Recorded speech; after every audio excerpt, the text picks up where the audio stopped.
ഒരു അഡ്വക്കേറ്റ് എന്ന നിലയിൽ ഞാൻ പറയുന്നത് ഈ തീരുമാനം കുറച്ചു മുമ്പേ എടുക്കേണ്ടതായിരുന്നു എന്നാണ്.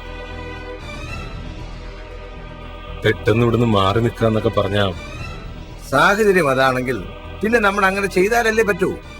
പോലീസിന്റെ മുമ്പിൽ റോണി ഒരു നോട്ടപ്പുള്ളിയാണ്. അവരിപ്പോ റോണിയെ കസ്റ്റഡിയിൽ എടുക്കാത്തത് കുറച്ചുകൂടി തെളിവുകളാകട്ടെ എന്ന് കരുതിയായിരിക്കും. പിന്നെ ജാനറ്റിനെ കണ്ടെത്തേണ്ടതിന്റെ ആവശ്യകതയും ഞാൻ പ്രത്യേകിച്ച് റോണിയെ ഓർമ്മിപ്പിക്കേണ്ടതില്ലല്ലോ.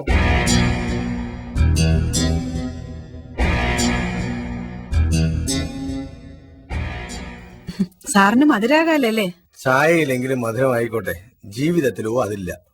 ഇത്ര നിരാശപ്പെടാൻ എന്തിരിക്കുന്നു അല്ലേ റോണി? അതെ, ഞാൻ ഇപ്പൊ ഇത്തരം തമാശകളൊന്നും കേൾക്കാനുള്ള മൂഡിലല്ല. ഈ റോണി എപ്പോഴും ഇങ്ങനെ വക്കീല്, നിസ്സാര കാര്യം മതി ടെൻഷൻ ആവാൻ. നമ്മളിപ്പോ ഫേസ് ചെയ്തോണ്ടിരിക്കുന്നത് നിസ്സാര കാര്യമാണോ? കയ്യിലുണ്ടായിരുന്നു കരുതിയ പണമാണ് നഷ്ടമായത്. ഇപ്പൊ പകൽ വെളിച്ചത്തിറങ്ങി നടക്കാനും പറ്റാതെ. സോറി റോണി, ഞാൻ അങ്ങനൊന്നും ചിന്തിച്ചില്ല. പ്രശ്നങ്ങൾ ഉണ്ടാവും, അതൊരു വലിയ സംഭവമാണോ? ആ പ്രശ്നങ്ങൾ നമ്മൾ എങ്ങനെ അഭിമുഖീകരിക്കും എന്നതാണ് പ്രധാനം.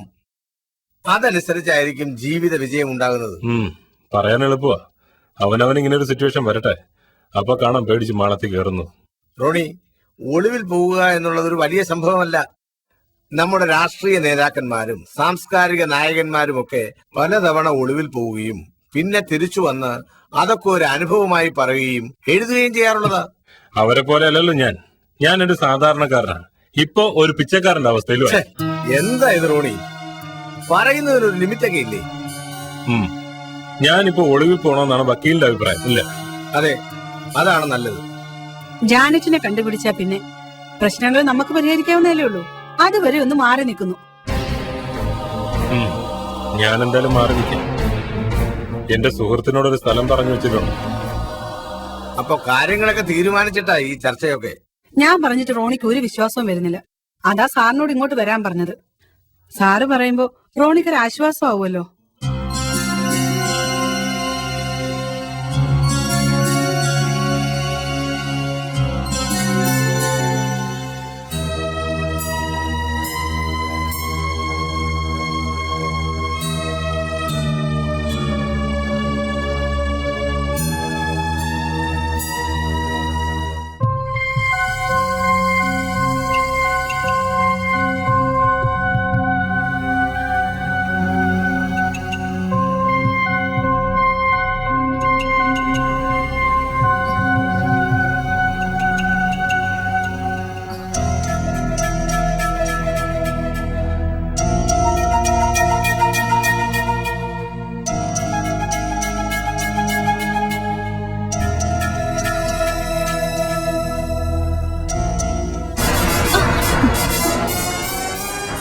രക്ഷപ്പെടാന്ന് വിചാരിച്ചു അല്ലേ?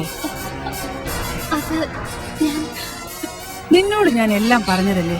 ഇവിടുന്ന് രക്ഷപ്പെടണമെങ്കിൽ ഒരു കാര്യം മാത്രം പറഞ്ഞാ മതി. എനിക്കറിയാത്ത കാര്യത്തെക്കുറിച്ച് ഞാൻ എങ്ങനെ പറയാനാ? നീ എത്രയൊക്കെ രഹസ്യമാക്കി വെച്ചാലും ജാനറ്റിനെ ഞങ്ങളുടെ ആൾക്കാർ കണ്ടുപിടിക്കും. അന്ന് നിന്റെ ഈ കള്ളത്തരങ്ങളൊക്കെ പൊളിയുകയും ചെയ്യും. ചേച്ചിക്ക് ഇവിടുത്തെ കാര്യങ്ങളെല്ലാം അറിയാവുന്നതല്ലേ.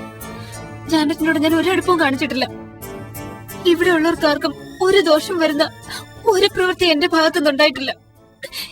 എന്നിട്ട് നിങ്ങൾ എല്ലാരും കൂടി എന്നെ ഇങ്ങനെ. നിന്റെ ഈ പൂങ്കണ്ണീര് കണ്ടാലൊന്നും ആരുടെ മനസ്സലിയത്തില്ല. ജാനറ്റ് എവിടെയാണെന്ന് എനിക്കറിയില്ല. പിന്നെ ഞാൻ എങ്ങനെ പറയാ? അപ്പൊ പിന്നെ ഇവിടെ തന്നെ കഴിയാനാ നിന്റെ വിധി.